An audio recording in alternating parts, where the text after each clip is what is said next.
Bonjour les enfants, c'est Élise. Aujourd'hui, je suis tellement heureuse de vous retrouver. Installez-vous bien confortablement. Prenez votre doudou si vous voulez. Et préparez-vous à écouter une histoire extraordinaire.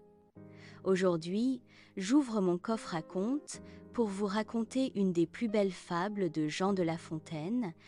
Je vais te raconter l'histoire d'une poule, mais pas n'importe quelle poule.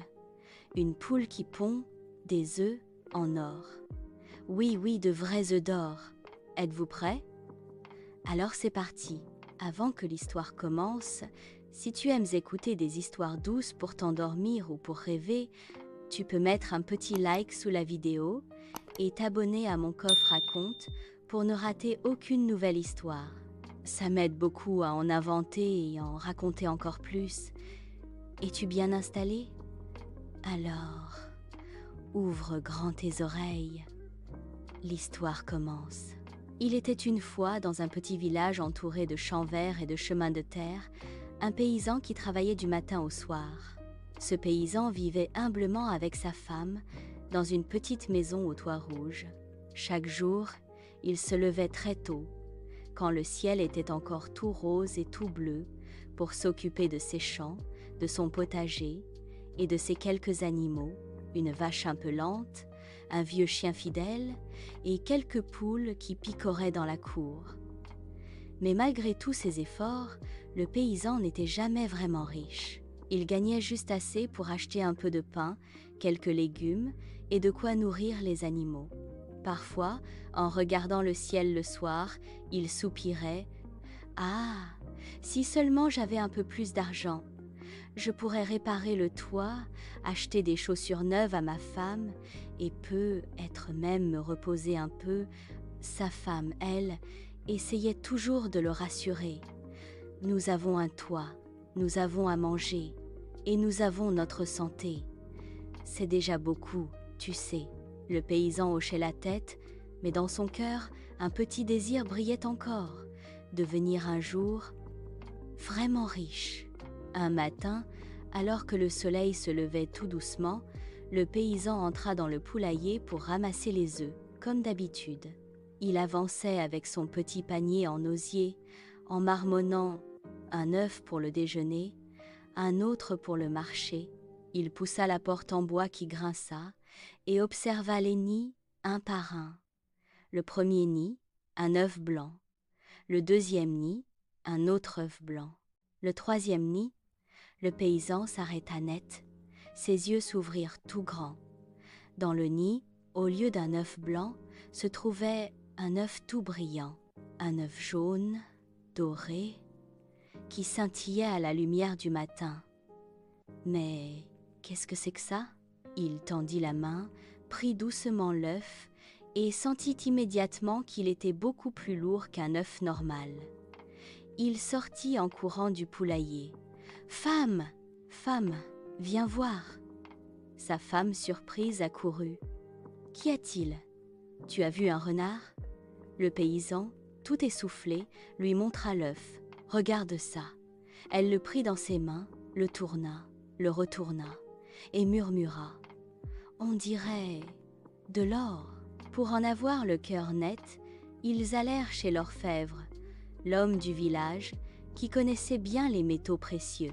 L'orfèvre, après avoir regardé l'œuf sous tous les angles, déclara « Mais c'est incroyable, c'est un œuf en or massif !» Le paysan et sa femme n'en revenaient pas. De l'or, un œuf en or qui venait de leur poulailler. Le paysan vendit l'œuf d'or et, tout à coup, ils eurent beaucoup plus d'argent qu'avant. Ils purent réparer le toit de la maison, acheter un peu plus de nourriture et même offrir au chien un beau collier neuf. Le paysan était aux anges. Le lendemain matin, il retourna dans le poulailler, le cœur qui battait très fort. Et là, dans le nid de la même poule, un nouvel œuf d'or.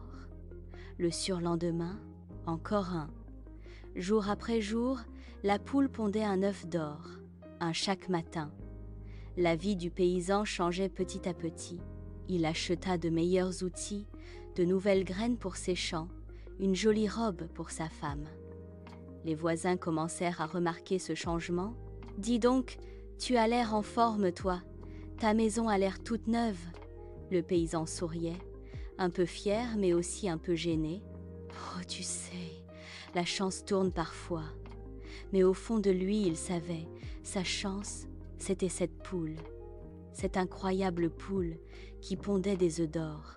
Chaque soir, le paysan sortait une petite bourse en cuir et comptait les pièces d'or qu'il avait gagnées grâce aux œufs. 1, 2, 3, 4. Oh, que c'est beau tout cet or! Au début, il était simplement reconnaissant. Mais peu à peu, quelque chose changea dans son cœur. Une petite voix commença à chuchoter. « Et si tu pouvais avoir encore plus d'or? Et plus vite ?» Un jour, un voisin curieux vint lui rendre visite. « On raconte, commença-t-il, que tu es devenu très riche, très vite. Comment fais-tu » Le paysan répondit vaguement. « Oh, je travaille dur, c'est tout. » Mais le voisin insista, les yeux plissés. « On raconte aussi que tu as une poule magique. » Le paysan se figea. Comment le voisin savait-il? Le voisin continua. « Tu sais, j'ai entendu une histoire, une fois. On disait qu'à l'intérieur d'une poule magique, il y avait encore plus d'or. Peut être même un trésor entier caché dans son ventre. » Ces paroles restèrent dans la tête du paysan. Toute la journée, il y pensa. Toute la nuit aussi. Le lendemain soir, alors qu'il était assis près du feu, il dit à sa femme « Tu te rends compte? Cette poule nous donne un œuf d'or par jour. Mais si ça se trouve, à l'intérieur, il y en a des centaines. » Sa femme le regarda, un peu inquiète. « Un œuf par jour, c'est déjà incroyable. Pourquoi vouloir plus ?» Le paysan fronça les sourcils. « Parce que nous pourrions être encore plus riches. Nous pourrions acheter de grandes terres, construire une maison immense, ne plus jamais travailler. Pourquoi attendre chaque jour un seul œuf, alors que tout l'or est peu, être déjà là, à l'intérieur ?» Sa femme hésita. « Mais si tu la tues, elle ne pondra plus. » Le paysan répondit, agacé. « Ce n'est pas grave, nous aurons tout d'un coup. » La petite voix dans son cœur, celle de la cupidité, parlait de plus en plus fort, et la voix de la sagesse devenait de plus en plus faible. Cette nuit-là, le paysan dormit très mal. Il se tournait et se retournait dans son lit. Dans son imagination, il voyait des coffres remplis de pièces d'or, de grands champs à perte de vue, des habits luxueux. Le matin suivant, les yeux cernés mais décidés, il se leva. Il prit un grand couteau dans la cuisine. Sa femme, pâle, demanda d'une voix tremblante. « Tu es sûr de toi ?» Le paysan répondit. « Oui, c'est le moment. Nous serons enfin vraiment riches. » Ils entrèrent tous les deux dans le poulailler. La poule, toute douce, les regarda en penchant la tête, sans se douter de rien. Le paysan la prit dans ses bras. Elle ne se débattit même pas. Pendant un instant, son cœur hésita.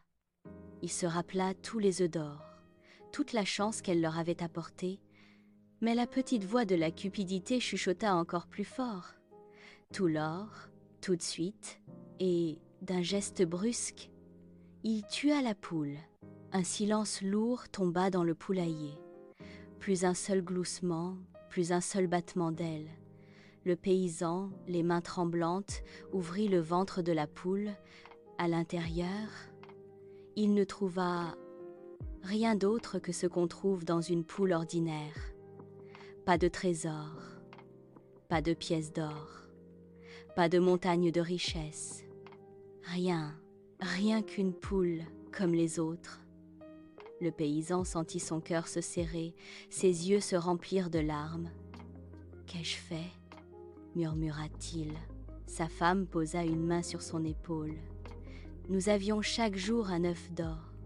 Et maintenant, nous n'avons plus rien. » Les jours suivants, le paysan retourna au poulailler. Mais le nid de la poule merveilleuse restait vide. Plus aucun œuf d'or ne brillait le matin. Petit à petit, l'argent qu'ils avaient gagné fut dépensé.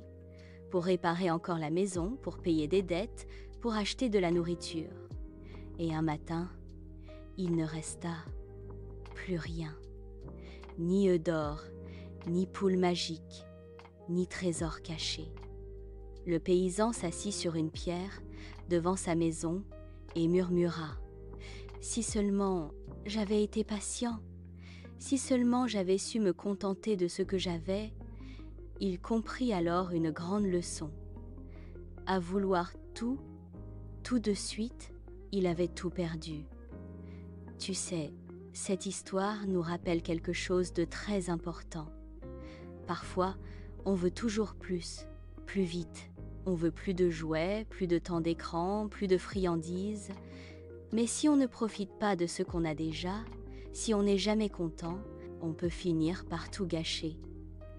La morale de cette fable, c'est : l'avarice perd tout en voulant tout gagner. Ou, pour le dire plus simplement, à force de tout vouloir, on peut tout perdre. Alors, être patient, reconnaissant et savoir dire merci pour ce que l'on a déjà, c'est un vrai trésor. L'histoire de la poule aux œufs d'or est maintenant terminée. J'espère qu'elle t'a plu, qu'elle t'a fait réfléchir un petit peu, mais surtout qu'elle t'a donné envie de rêver encore. Si tu as aimé cette histoire, tu peux mettre un petit like et t'abonner à mon coffre à contes par Élise pour écouter plein d'autres fables et histoires douces. Tu peux aussi me dire en commentaire qu'est-ce que toi tu aurais fait avec une poule aux œufs d'or. Je te souhaite une très belle nuit ou une très belle journée et je te dis à très bientôt pour ouvrir à nouveau mon coffre à contes. Bonne nuit, petit rêveur.